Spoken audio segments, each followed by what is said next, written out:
So this is a story about Rabbi Gershon of Kuti, who was the brother-in-law of the Baal Shem Tov. And at first they did not get along, but eventually they became very, very, very close and bonded. The Baal Shem Tov, the founder of the Hasidic movement, married the sister of Reb Gershon. Reb Gershon, a small story to just hear how much honor Reb Gershon had for the Baal Shem Tov, even though at first he was begging his sister to divorce him. He didn't know him. He didn't like him. So eventually he warmed himself at the fire of the Baal Shem Tov. He benefited from his wisdom and counsel. And this story is from The Circle of the Baal Shem Tov Studies in Hasidism by Avraham J. Heschel, edited by Samuel H. Dresner. So just a little story first to say how much he learned from him. In the days when the Baal Shem Tov's fame was spreading and men of eminence from many places were streaming to Mezhebush to learn from him, Reb Yechiel, the rabbi of Kabul, sent a certain man, both learned and wise, to scrutinize the Baal Shem Tov. On his way to Mezhebush, the man fell ill. When he arrived, he took to bed at a local inn. The Baal Shem Tov sent over his brother-in-law, Reb Gershon, who sat with him and expounded words of Torah.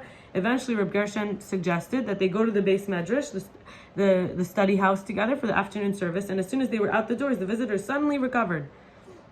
Mistaking his companion for the Baal Shem Tov, he asked, "Are you the Baal Shem Tov?" Replied Reb Gershon, "Ha ha, I, the master, would that my portion of the world to come were equal to that which our master gains, just by smoking one pipeful of tobacco." This is from the book, the Shivchei HaBaal Shem Tov. Okay, so now from the book, author Avraham Heschel, it says, only a few of Reb Gershon's own teachings have come to us, but his letters permit some insights into his character and interests. A manuscript in my possession has preserved a record of one of Reb Gershon's dreams. In the dream is a glimmer of the general outlook of this little-known figure, as well as his attitude toward Mezhebush, the center of the movement, the Hasidic movement. So this is said to be from his grandson. The Reb Leib was the son of Reb Aaron, who was the son of Reb Gershon. And he said he heard the story about his grandfather. Having decided to go to the Holy Land, Reb Gershon first visited his brother-in-law, the Baal Shem Tov. When he arrived with his family, the Baal Shem Tov kept, or the Besht for short, the acronym, kept Reb Gershon with him for, I believe, 3 years and supported him. Reb Gershon and his entire household lived there at the Besht's expense. Reb Gershon sat and studied until he was about to complete the entire Talmud and invited the Baal Shem Tov and the Chaverim, the colleagues, to the meal that celebrates his completion of the cycle of study. And they promised to come.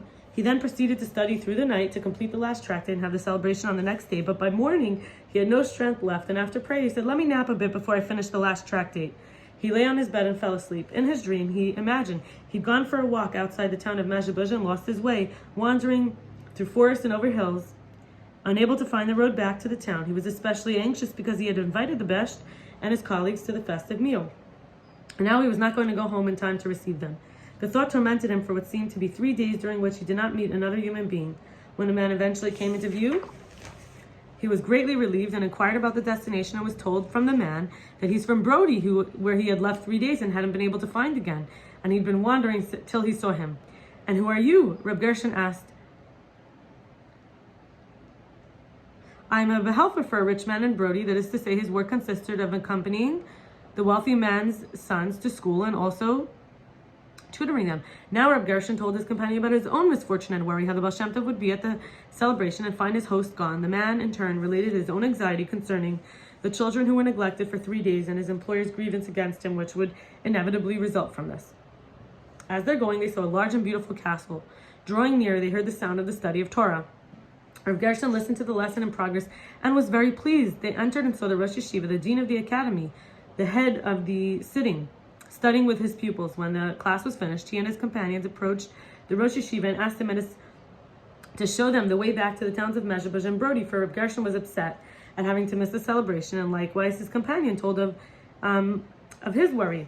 The Rosh Yeshiva said to him, "I think you dreamed up those towns, Mezhebush and Brody, for there's no other world but this one."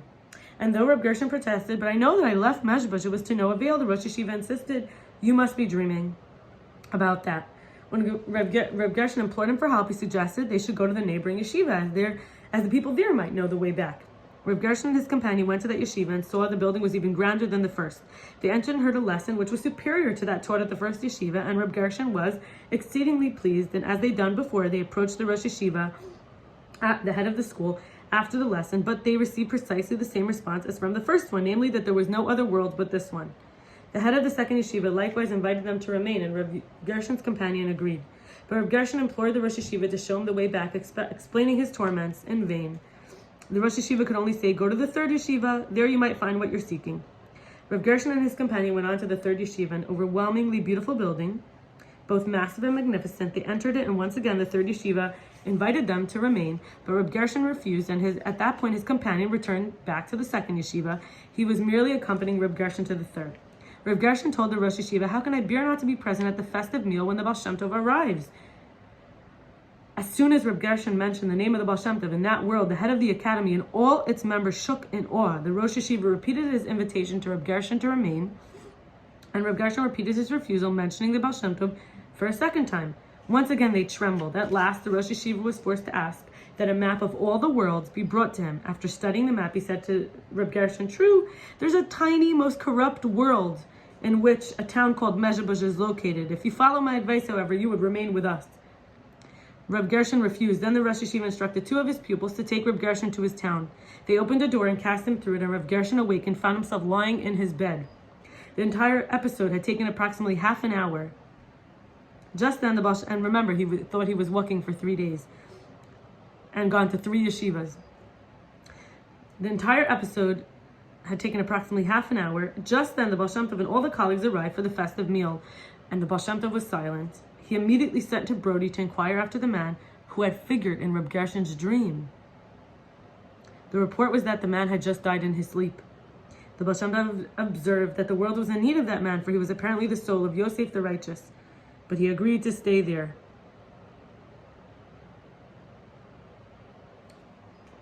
And that is the end of the story.